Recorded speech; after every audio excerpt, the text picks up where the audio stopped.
하나님의 놀라운 은혜가 전하는 전하, 또 듣는 여러분들 위해 동일하게 임하기를 주님의 이름으로 축원드립니다. 옆에 있는 분들과 함께 이렇게 인사하고 한번 말씀의 은혜 나누겠습니다. 당연한 것은 없습니다. 모든 것이 은혜입니다. 시작. 당연한 것은 없습니다. 모든 것이 은혜입니다.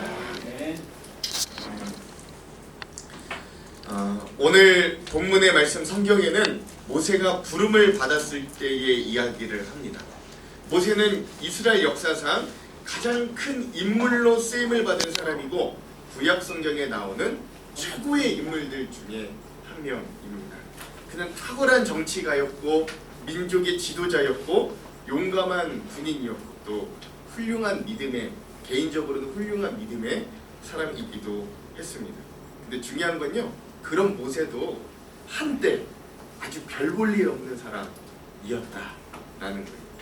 자신을 학대하고 자기 자신을 과소평가하고 자기가 무능력하고 무기력한 사람이라고 스스로 자책했던 그런 사람이 바로 모세였어요.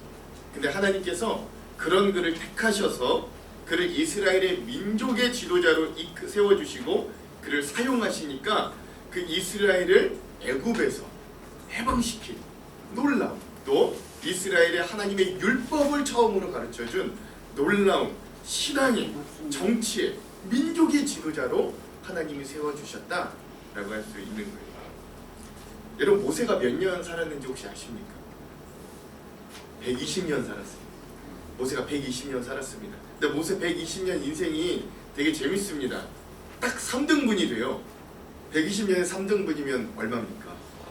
예, 40살, 40살, 40년, 40년, 40년 이렇게 3등분이 돼요. 그래서 1살부터 40살까지는 애굽의 왕궁에서 왕자로 살았습니다. 그 이후에 40살부터 80살까지는 애굽 왕궁에서 벗어나 도망가서 광야에서 목동 생활을 하고 살았습니다. 그리고 나머지 80세에서부터 120세까지가 우리가 모세의 이미지하면 잘 알고 있는 이스라엘 백성들을 이끄는 민족의 지도자로 세워질 수 있었던 거예요. 어떤 심리학자들의 말에 의하면 한 인간의 인격이나 한 민족의 정체성이 완전히 새롭게 바뀌기 위해 필요한 기간이 약 한 40년 정도 걸린다고 합니다. 그러니까 모세의 인생이 40년씩 3번이나 나뉘어져 있다는 건 그 모든 것을 잘 아시는 하나님의 연단과 특별한 섭리들이 그런 기간마다 적용했다라는 것들을 좀 알 수 있는 거예요. 특별히 그 중에서도 오늘의 본문의 말씀은 모세의 인생의 가장 중요한 시기입니다. 모세가 하나님의 사람으로 부름받는 첫 시간이기 때문에 그래요. 이때 모세의 나이가 몇 살인지 혹시 아십니까? 모세가 처음으로 하나님께 부름받았을 때 나이가 몇 살인지 혹시 아세요? 80입니다. 80살이에요. 결코 젊은 나이가 아니에요. 요즘 우리 식으로 따져도 은퇴하고 한참 지나는 그런 나이들입니다. 그런데 하나님은요, 그런 모세를 부르시는 거예요. 그리고 뭐라고 하시냐면, 너는 저 애굽에 있는 바로에게로 가라. 그래서 내 백성 이스라엘을 저 애굽에서 이끌어내라 라고 하시는 거예요. 자, 이렇게 하나님께서 모세를 처음 불렀을 때 모세가 뭐라고 했을까요? 모세가 이제 가라, 애굽으로 가라 그랬을 때 뭐라 그래요? 저 못합니다. 저 못합니다. 저 무능합니다. 제가 어떻게 감히 저 바로 앞에 가서 우리 이스라엘 백성들을 이끌어내려고 내가 할 수 있겠습니까? 그렇죠? 이스라엘, 그리고 뭐 바로 앞은 물론이거니와 우리 민족인 이스라엘 백성들도 나를 인정해주지 않을 겁니다 라고 이제 하나님께 말하는 거예요. 여러분, 이 말 어떤 말 같아요?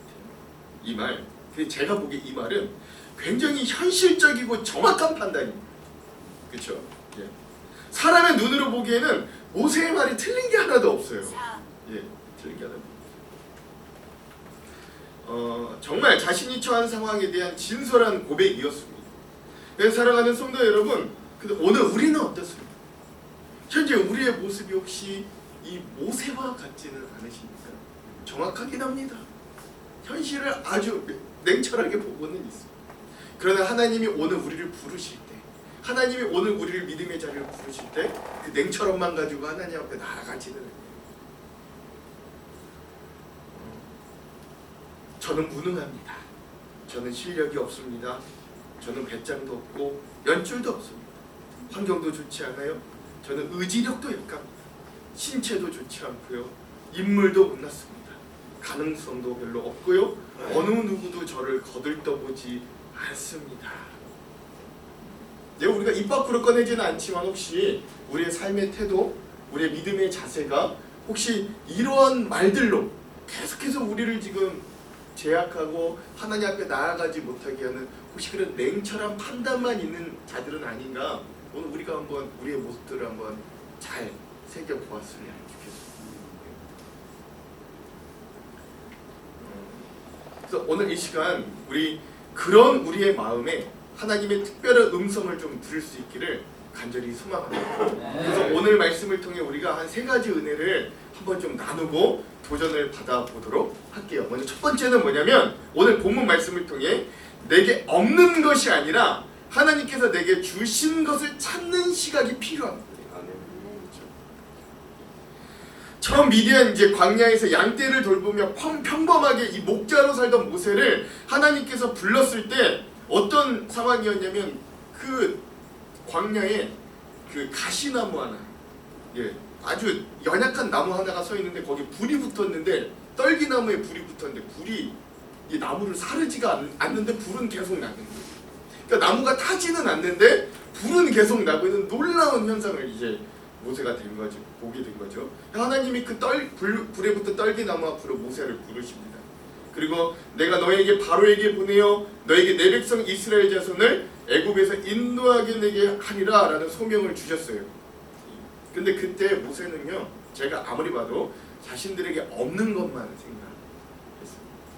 그리고 모세 자신도 이러한 소명 앞에 자신이 가지고 있지 않은 것들만 보였던 것 같아요. 그렇죠? 우선 나이가 많아 기력이 없었어요. 가진 재물도 없었습니다. 40년 전 내가 애굽의 왕자 출신이었지만 그건 40년 전이지. 40년 지나고 나니까 거기에서 배웠던 학문, 습관, 에티튜드, 무술, 지혜 등 다 그것도 한때이지 다 사라져버렸어요. 40년이 지나. 그리고 이스라엘 백성들이 신뢰할 만한 어떤 능력, 인품, 경력, 정치력 이런 것도 없었어요. 그뿐만 아니라 바로왕이 두려워할 만한 대단한 인물도 이 모세는 스스로 되지 못한다고 여겼습니다. 심지어 혀도 둔해서 말도 잘 못했어요. 모세는 이렇게 자기에게 없는 것만 생각해. 그러면서 자신은 이 일을 절대 할 수 없다고 하나님의 부름을 이렇게 거절하는데 출애굽기 3장 11절 또 4장 1절을 한번 같이 읽어볼게요. 읽겠습니다. 시작. 모세가 하나님께 말하되 내가 누구에게 바로에게 가리요 이스라엘 자손을 애굽에서 인도하여 내리리까. 모세가 대답하여 이르되 그러나 그들이 나를 믿지 아니하며 내 말을 듣지 아니하고 이르기를 여호와께서 내게 나타나지 아니하셨다 하리이다. 뭐라고까지 얘기하냐? 사람들이요 하나님이 나 보내지 않았다 이야기할 거예요. 이렇게까지 나 못해요, 나 못 갑니다 얘기하는 거예요. 보낼 자를 보내세요 막 그렇게 얘기해요.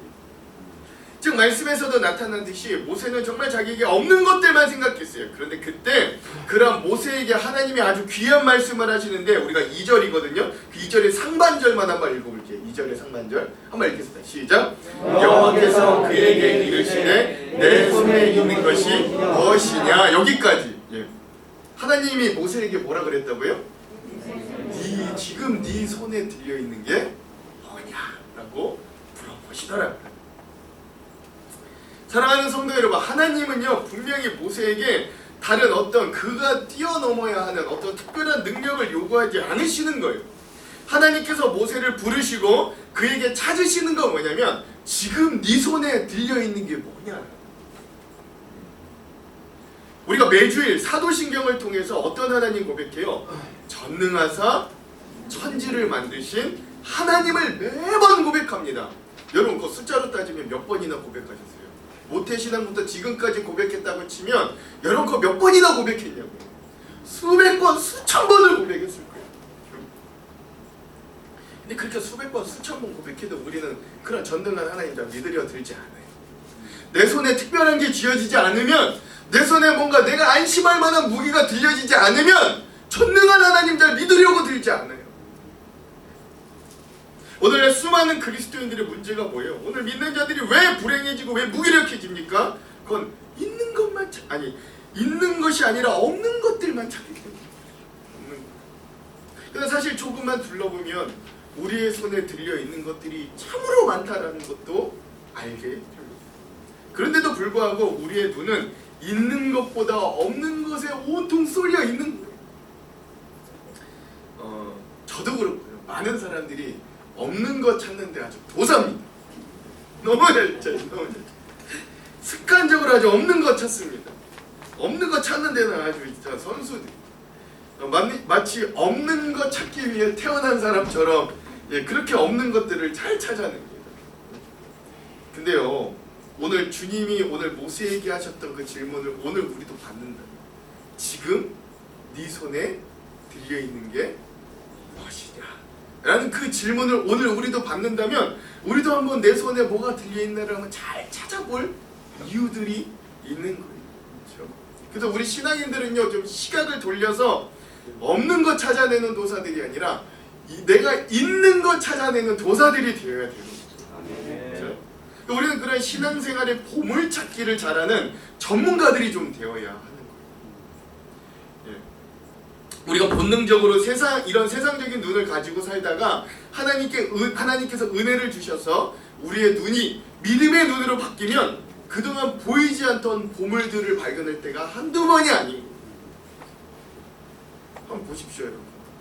죽겠다 하면서도 괜찮게 잘 살고 있는 우리의 생활의 모습을 한번 발견해 보시라고. 월급이 적다, 수입이 적다, 불평합니다만 한 번도 밥 굶어본 적 없는 우리의 모습을 한번 되돌아보시라고.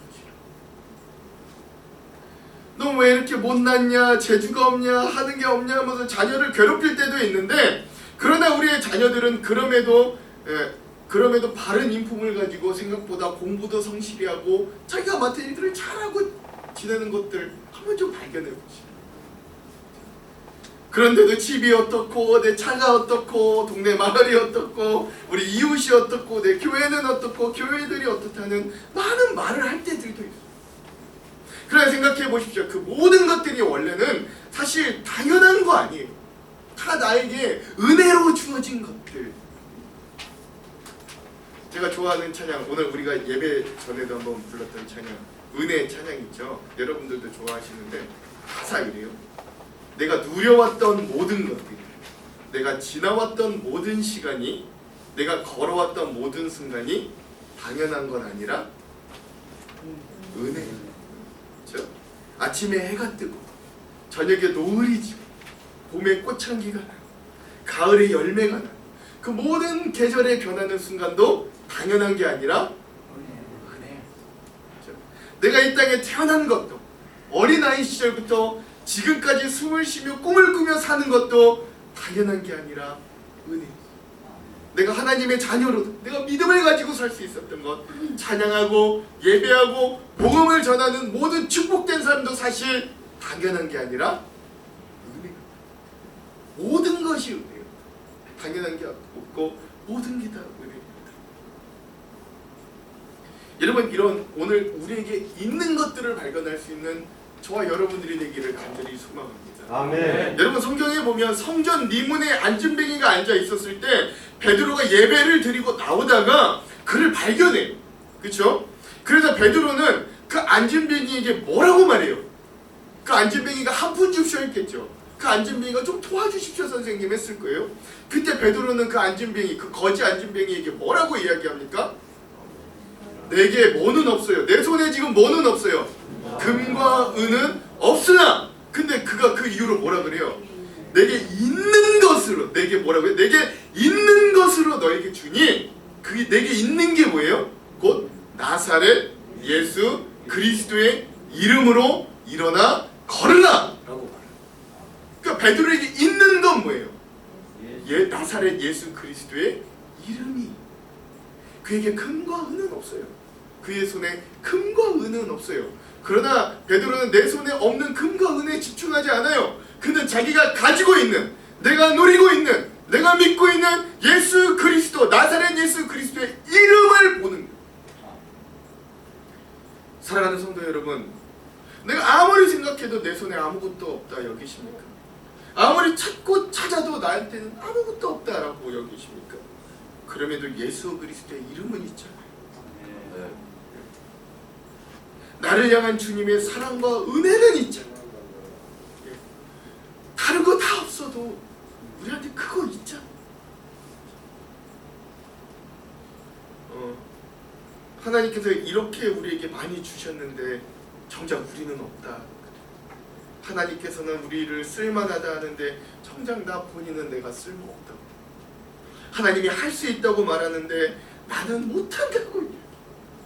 그러니 오늘 우리는 이 말씀 앞에 자꾸 없는 것만 묵상하게 만드는 사단의 유혹을 떨쳐버리고 오늘 있다, 할 수 있다 하시는 주님의 음성에 귀 기울일 수 있기를 간절히 소망합니다. 네. 여러분 아멘 잘하시기 바래요. 이제부터 아멘 잘하십시오. 하나님이 있다고 하면 있는 거예요. 아멘. 그렇죠? 하나님이 쓸만하다고 하면 쓸만한 거예요. 아멘. 그렇죠? 예. 우리 베드로처럼 실수하면 안 돼요. 하나님이 그 보따리에 그 온갖 동물들 다 내놓고 하나님이 먹으라고 했는데 베드로가 뭐래 그래요? 아 그거 부정한 거라 못 먹습니다. 하나님이 먹으라 그랬는데 베드로가 부정한대요. 이런 웃긴 상황이에요. 예. 하나님이 할 수 있다 말씀하시면 그래 할 수 있다라고 확신할 줄 믿으시기 바랍니다. 아멘. 그렇죠? 우리가 인생을 살면서 때로 직장에 나가고 사업을 하고 가정을 돌보고 열심히 살아가면서 때로 한계에 부딪힐 때가 너무나도 많아요. 그러나 그때마다 무수히 없는 것이 생각났을 거예요. 그러나 여러분 그때 그 없는 것에 집중하게 만드는 게 사단의 길이에요. 사단은 없는 걸 찾아내서 그걸 우리에게 보여주는데 명수입니다. 여러분 생각해 보십시오. 심지어 사단은 어떻게까지 하냐면요. 여러분 에덴 동산에는 없는 게 없었어요. 에덴 동산에는 없는 게 없었어요. 거기에는 온갖 기쁨과 즐거움과 배부름과 즐겁게 하나님과의 관계 모든 것 다 있었어요. 그런데 거기서도 없는 걸 찾아내서 보여줘. 없는 거 하나 뭐예요? 예, 선악과는 못 먹어봤잖아. 선악과는 먹어본 경험이 없잖아. 선악과 없잖아. 없는 거 보게 하는. 다 있는데도 없는 거 하나 거기에 집중하게 만드는 게 사단의 능력.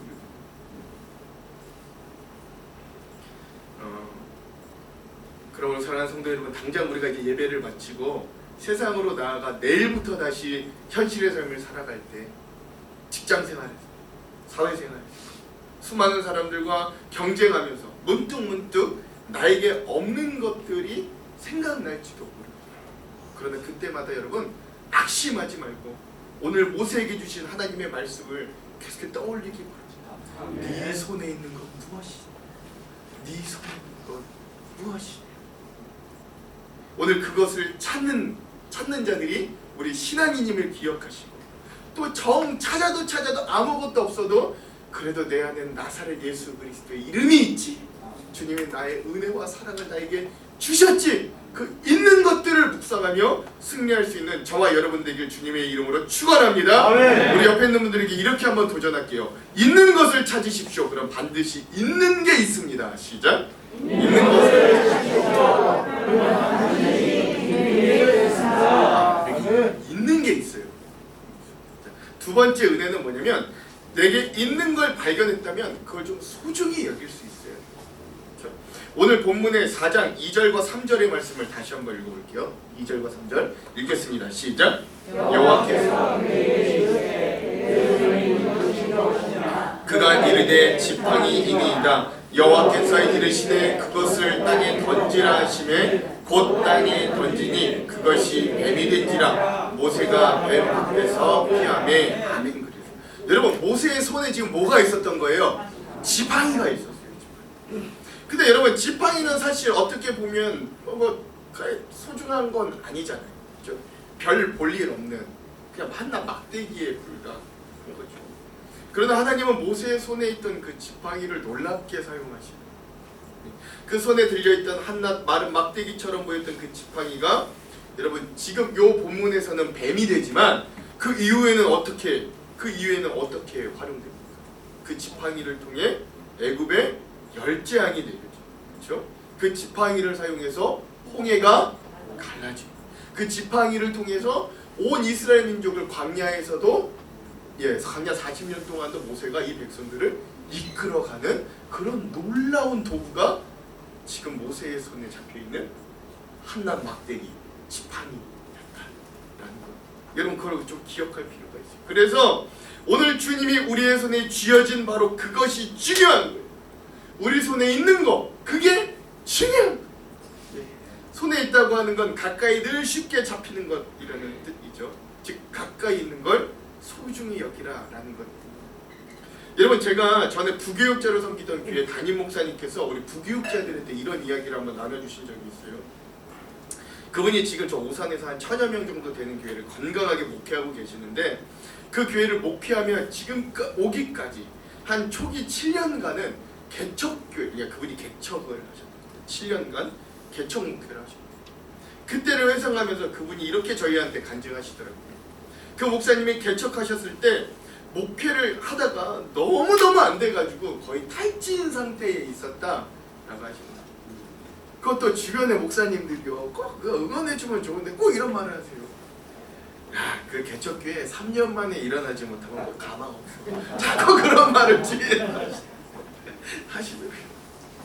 본인 더 이제 막 오기가 생기는 거, 막 이렇게 뭐 좋은 오기라고 생각하는데, 뭐 교회가 꼭 뭐 하나님의 교회가 3년 만에 뭐 승부를 보는데요, 사업이야, 뭐 이런 마음이 드시더라고요. 그래서 그 말에 휘둘리지 않고 마음을 지키고 버티면서 개척교회를 계속해서 섬겼던 거예요. 근데 목사님도 사람인지라 거의 한 7년째 되던 애는 너무 지치시더라고요.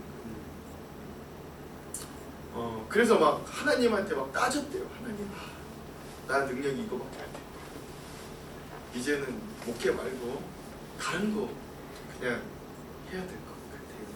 하나님께 이렇게 이제 지쳐서 기도했더니 그때 하나님께서 목사님에게 오늘 본문의 말씀과 같은 음성을 들려주시더라고요. 야, 네 손에 있는 거 뭐냐? 그 있는 거 한번 헤아려 봐라. 그리고 그거 소중히 여기고 그 있는 거 한번 활용해봐. 그럼 그 성령을 통한 음성이 기도 중에 이렇게 들리더라고요. 그래서 그때 갑자기 기도하다가 목사님 문득 지금 내가 가지고 있는 게 뭔가를 노트에 그냥 그 바로 앞에 있는 노트에 막 그냥 생각난 대로 적어보았대요. 건강, 시간, 가족, 믿음, 나에게 주신 성실함, 나만의 끈기, 내가 기도, 사명, 기회 등등 뭐 크고 작던 모든 것들을 그 노트에 그냥 기도하다 말고 다 적어봤대요. 근데 적고 나서 그 목록들을 가만히 살펴보니까 목사님이 가지고 있던 것들이 소중하지 않은 게 하나도 없다라는 걸 깨닫게 돼요. 건강, 시간, 가족, 믿음, 성실, 끈기, 기도, 사명, 기회. 야, 이거 얼마나 소중할까? 이거 있으면 내가 못할 게 뭐가 있나? 그래서 그 목사님이요, 그 있는 것을 하나님이 주신 가장 소중한 것으로 여기고 그때부터 내가 있는 것 가지고 최대한 활용해서 목회하리라 다짐하셨대요. 기억해보니까 지난 7년간 자꾸 내가 다른 훌륭한 것들 따라가려고 애를 썼지 내가 가지고 있는 것 가지고 최선을 다하려고 하지는 않았다는 거예요. 놀랍게도 그 이후 8년째부터 하나님께서 그 교회에 사람들을 보내어주시고 목회가 완전히 새로워지고 놀라운 도약을 이룰 수 있도록 인도해 주셨다. 후배된 목사, 저희 목사들한테 그렇게 말씀해 주셨던 간증을 기억합니다. 그러므로 사랑하는 성도 여러분, 지금은 손에 있는 그것을 여러분은 소중히 여기시기 바랍니다. 그게 최고로 귀한 것. 그게 최고로, 그리고 그것을 최고로 귀한 것으로 만드시기 바랍니다. 하나 한번 여러분 셰익스피어 잘 아시죠? 이 셰익스피어가 명언 중에 무슨 말을 했냐면 사람들은 자기 손에 있는 것은 정당한 값으로 평가하지 않지만 일단 그것을 잃어버리면 그것의 진정한 가치를 깨닫게 된다 라고 하는 명언을. 이게 바로 오늘 우리의 연약함 아니에요? 여러분 가족, 아내, 남편 자녀 얼마나 귀해요. 사실 가족 하나만 똘똘 뭉치면 못할 게 없는 거예요. 그런데 그 가족에 대해 귀한 줄 모르고 함부로 대할 때 얼마나 많이 있어요. 우리 어리석은 거죠. 건강 당연한 거 아니라 얼마나 귀한 겁니까? 조금만 아파봐도 잘못했어요. 나에게 주신 믿음 얼마나 귀한지 몰라요. 어떤 이들은 진짜 믿고 싶어도 믿어지지 않는 분들이 너무나도 많아요. 나의 직장, 사업, 사명, 내게 주신 직분 등등등 우리의 손에 지금 들려있는 것들이 얼마나 소중한지 여러분 우리가 알아야 돼요. 우리는 허영을 부리면 안 되고 분수에 넘는 욕심을 여러분 우리가 따라가면 안 돼요. 그렇죠? 지금 내 손에 있는 것이 가장 귀한 것임을 알아야 되는 거예요. 제가 한 두 번 나눴던 것 같은데 또 좋은 건 그냥 계속 할 거예요. 제가 담임 목사로 있는 한 여러분 그냥 좋은 건 계속 들으십시오. 얼마 전 암으로 세상을 떠나신 서강대 영문학을 가르치던 고 장영희 교수님 에세이에 내 생에 단 한 번이라는 책에 이런 글귀가 있어요. 한번 잘 들어보십시오. 언젠가 치과에서 본 여성지에는 모 배우가 화장품 광고 출연료로 3억 원을 받았다는 기사가 실려 있었다. 3억이면 내가 목이 쉬어라 가르치고 밤새 페이퍼를 읽으며 10년쯤 일해야 버는 액수인데 여배우는 그 돈을 하루 만에 벌었다는 것이다.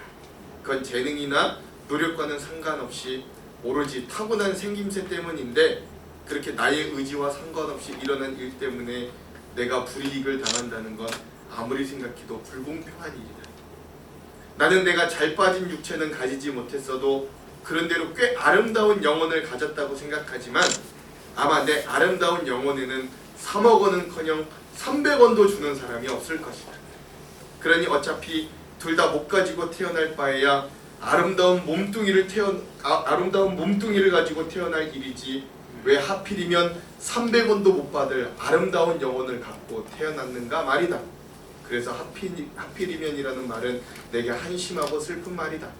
그런데 어제 저녁 초등학교 2학년짜리 조카 아름이가 내게 던진 하필이면은 전혀 그렇지 않았다. 길거리에서 귀여운 펜도곰 인형 하나를 사서 조카 아름이에게 갖다 주자 아름이는 눈을 동그랗게 뜨고 화단 미소를 지으며 그런데 이모 이걸 왜 하필이면 나에게 주는데? 하는 것이었다. 다른 형제들이나 사촌들도 많고 암만 생각해도 특별히 자기가 받을 자격도 없는 듯한데 뜻밖의 선물을 받았다는 아름이 나름대로의 고마움의 표시였다.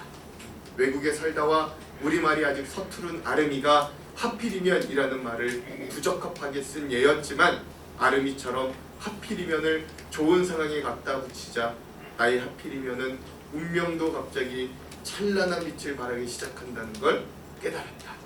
내가 누리는 많은 행복이 참으로 가당찮고 놀라운 것으로 변하는 것이었다. 왜 이 많은 것들이 하필이면 나에게 없는 거야? 라는 그 하필이면이 아니라 하필이면 나를 하필이면 이런 부족한 나에게 이런 은혜를 이런 감격이 있다면 여러분 오늘 나의 손에 있는 모든 것들이 행복과 감사의 조건으로 바뀔 줄 믿습니다. 아멘. 그러므로 사랑하는 성도 여러분 오늘 우리의 삶의 환경과 상황에 얽매이지 마시고 하나님께서 내 손에 쥐어진 것들에 만족하고 감사할 줄 아는 그것을 소중히 여기는 저와 여러분 되길 주님의 이름으로 축원드립니다. 아멘. 우리 옆에 있는 분들과 이렇게 한번 도전합시다. 있을 때 잘하십시오. 후회하지 말고. 시작. 있을 때 내 손에 있을 때 여러분. 가족 세 번째. 그래서 우리의 손에 있는 것을 가지고 기적을 만드시는 하나님을 신뢰하시기. 이게 오늘 말씀의 핵심입니다. 오늘 성경에 보면 하나님의 명령대로 모세가 손에 있는 지팡이를 땅에 던지니까 뱀이 되었어요. 그리고 그 뱀의 꼬리를 잡으니까 다시 지팡이가 되었어요.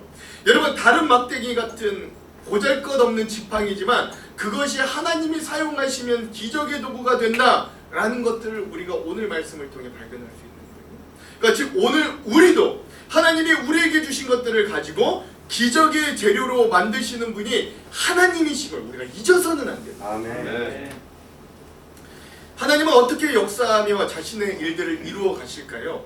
하나님께 쓰임받은 사람들의 손에는 도대체 무엇들이 돌려 있을까요? 제가 아무리 성경을 찾아보아도 하나님께 쓰임받았던 사람들의 손에 엄청난 것이 들려 있던 적은 한 번도 보지 못했어요. 하나님은 참으로 짓궂게도 자신을 따르는 사람들에게 세상적으로 또는 인간적인 눈으로 보기에 우와 감탄할 만한 그 무언가를 한 번도 지어주신 적이 없어요. 좀 지어주시지. 네. 너무 짓궂게도 그런 적이 한 번도 없어요. 그냥 그가 원래 들고 있었던 거, 그가 평소에 잘 사용하던 거, 그걸 들어 하나님의 놀라운 역사를 이루게 하시는 거. 아멘. 아멘. 여러분 오병이어 기적 어떻게 일어났어요? 오병이어. 없는 거 어디서 가지고 와서 기적 일으킬 거 아니잖아요. 그렇죠? 있는 거 찾다 보니까 뭐가 있어요? 어린아이가 자기 한 끼 먹으려고 쌓았던 도시락이 있던 거예요. 있는 거, 거기서 있는 거 찾아보니까 그게 뭐예요? 물고기 2마리, 떡 5개. 근데 그걸로 예수님 뭘 하시는 거예요? 5,000명, 장정만 5,000명, 2만 명 넘는 사람들을 다 먹이고도 남는 기적을 있는 것 중에 일으키시는 거예요. 또 하나 여러분 다윗의 일도 한번 생각해 볼까요? 어린 소년 다윗이 거인 골리앗을 뭘로 쓰러뜨렸어요? 불맷돌로 쓰러뜨렸어요. 여러분 대포로 이긴 거 아니에요. 뭐 엑스칼리버 같은 칼로 이긴 거 아니에요. 하나님이 다윗에게 힘을 주시되 그가 무엇으로 그 거인 골리앗을 쓰러뜨리게 했냐면 그의 손에 익숙한 물맷돌을 사용해서 골리앗을 이기게 하죠. 여러분 중요한 건 다윗에게 평소에 있는 것을 가지고 기적을 만들었다는 거예요. 그의 손에 있는 돌멩이 5개를 가지고 물매를 만들어서 그 물매를 돌려 골리앗을 명중시키신 거예요.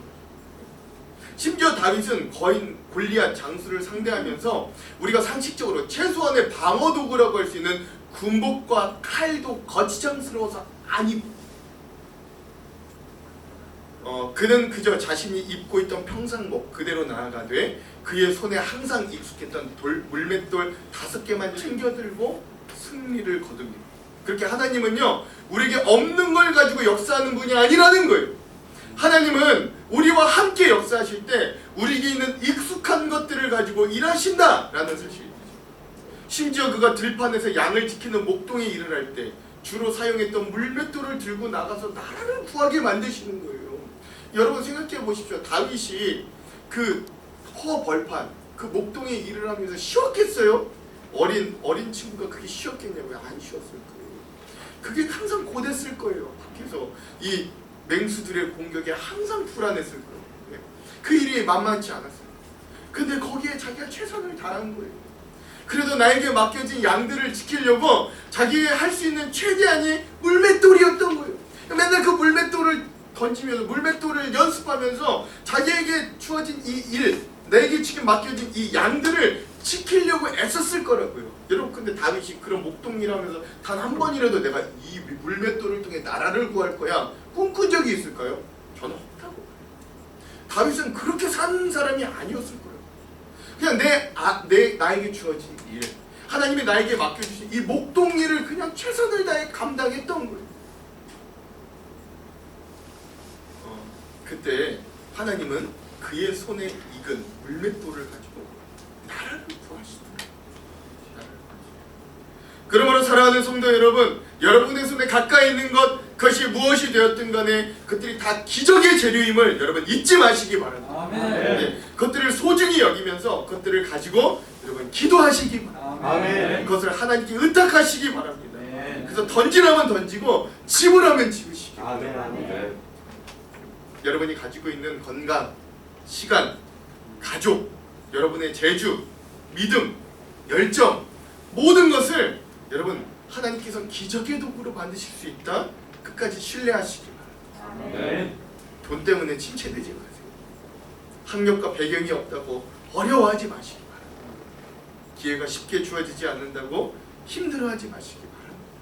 여러분들의 손에 있는 거 그것을 하나님이 모세의 지팡이가 되게 하실 줄로 믿습니다. 아멘. 여러분의 손에 있는 거 그것을 다윗의 돌멩이가 되게 하실 줄로 저는 믿습니다. 아멘. 그러므로 이 말씀의 은혜를 이 다가오는 한 주 가운데 우리가 받아들이고 우리의 손에 없는 거 불평하기보단 우리의 손에 있는 것들을 찾아내고 그것을 가지고 소중히 여기고 그 있는 것을 가지고 기적을 맛보는 저와 여러분들 우리 하안장로교회 온 성도들 다 되시기를 주님의 이름으로 축원합니다. 아멘. 축원합니다. 아멘.